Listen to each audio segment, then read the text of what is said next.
Artigo 173 do Código Penal trata do abuso de incapazes e tem a seguinte redação. Vejam bem aqui, ó.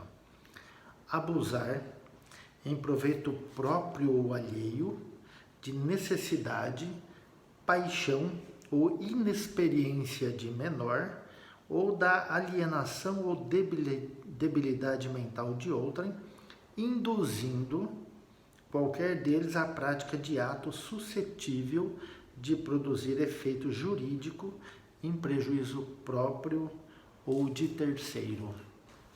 Então vejam bem, né? Ele começa lá com o verbo abusar. Né? O que seria abusar? Né? Abusar de alguém é se prevalecer. Alguns autores que falam até assim que o abusar é usar do mal. Né? É se prevalecer de alguém com um objetivo maléfico. Depois ele vem, tem um outro verbo que também é muito conhecido nosso, que é o induzir, né? Que a gente já viu lá quando nós estudamos lá no começo lá, o suicídio, indução, o induzimento, a instigação do suicídio, né? Induzir, né? O que é induzir, né? Você persuadir, você convencer alguém para que faça aquilo. Você cria na mente da pessoa, né, essa ideia de praticar o crime, né, ou de realizar aquela conduta, no caso específico. Né.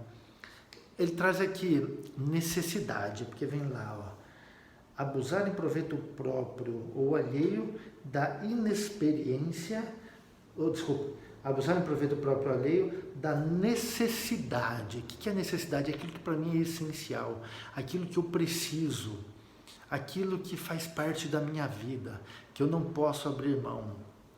Depois, paixão. Quando a gente fala em paixão, a gente está lembrando na emoção. É aquela emoção exagerada que ultrapassa os limites da razão.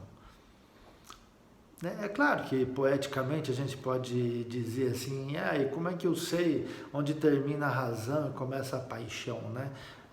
Realmente são situações complicadas, que só o caso concreto vai poder nos afirmar se a gente agiu por paixão ou se a gente estava com a razão, né? Paixão ou da simplicidade ou inferioridade mental de alguém. Simplicidade, né? Aquela pessoa inexperiente, ou aquela pessoa que tem pouca habilidade, aquela pessoa que não está afeta a esse tipo de coisa, aquela pessoa que tem a sua vida tranquila, né, e nunca vai além daquilo, né, sempre tranquila naquela vidinha dela, pessoa humilde, né, bem simplesinha, né? Ou inferioridade mental. Na inferioridade mental, é claro que a gente precisa de um laudo dizendo isso, né?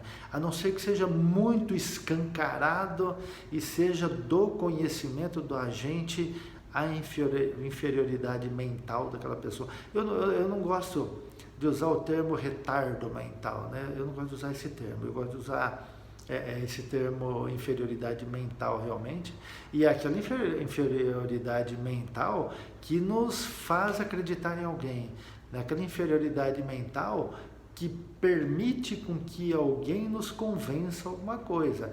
Não é aquela inferioridade mental, né, que a pessoa não faz nada, não atua em nada, né, porque senão a gente acaba não tendo o crime.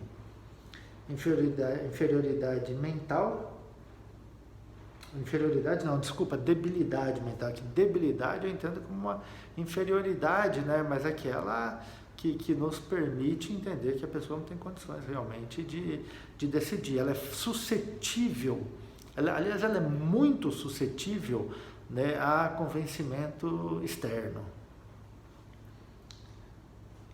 Induzindo qualquer deles à prática de ato suscetível de produzir efeito jurídico. Ato suscetível de produzir efeito jurídico. O que é ato suscetível de produzir efeito jurídico? Ato idôneo de produzir efeito jurídico. Aquele ato que pode levá-la a realizar um negócio jurídico, né, e em razão disso, ocasionar um prejuízo para ela ou para um terceiro, né? Nesse sentido.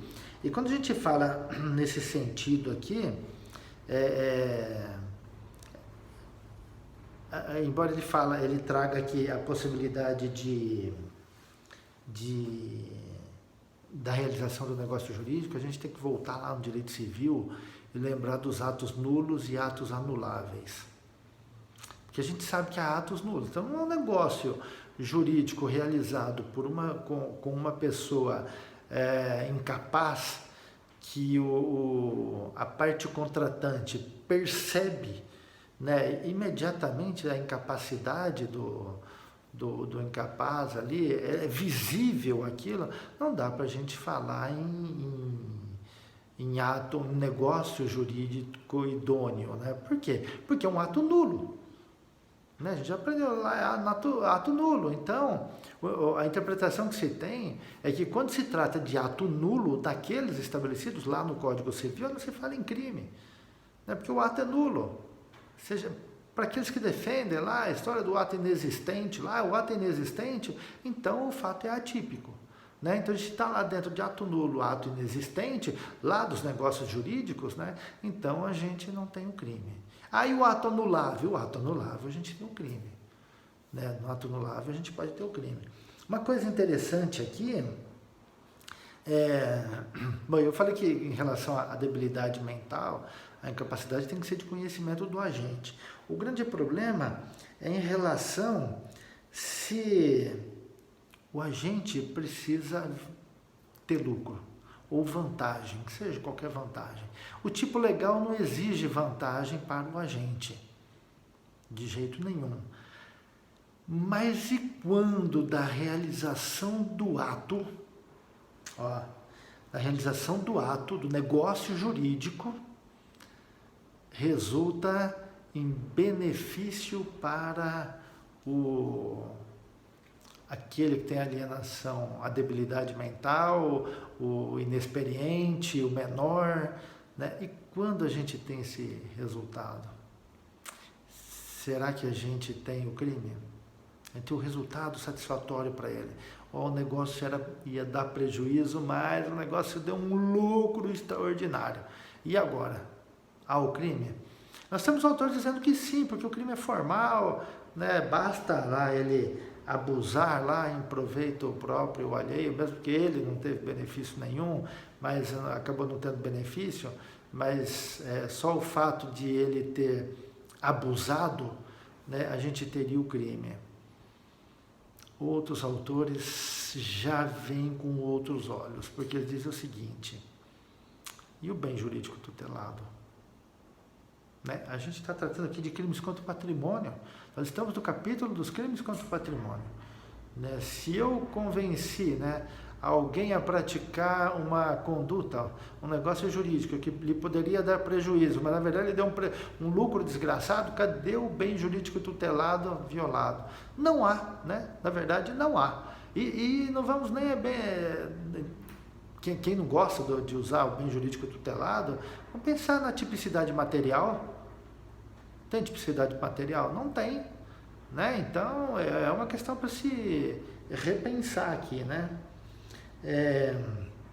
Com relação à debilidade mental, não se exige que o indivíduo tenha sido interditado, não, né? É independente da interdição dele, basta que ele tenha a debilidade mental. Alguns problemas, né? Quando se fala do menor, né, na verdade a gente está falando menor de 18 anos, né, em tese menor de 18 anos. Como a gente fala em negócio jurídico, a gente não pode esquecer lá do direito civil, que ele diz o seguinte, que a partir dos 16 anos o menor pode ser emancipado. Eu estou dando o exemplo dos 16 anos, mas tem outras situações lá em que é possível a emancipação. Com a emancipação, o menor, mesmo sendo abaixo dos 18 anos, mas maior de 16, ele pode praticar atos da vida civil. Então, se ele for emancipado, não há crime, né? Porque ele perde, né, aquela inexperiência para os negócios, né? Porque de alguma forma, ou de forma legal ou por convenção dos pais, ele adquiriu aquela maturidade negocial, né? A sua emancipação. Então nós não teríamos o crime, né? O fato seria atípico. Uma outra coisa é em relação ao idoso, né? Se o idoso se enquadra aqui ou não, né?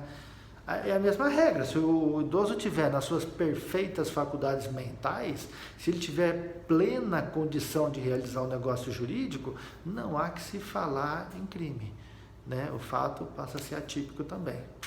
Ok? Abraço a todos.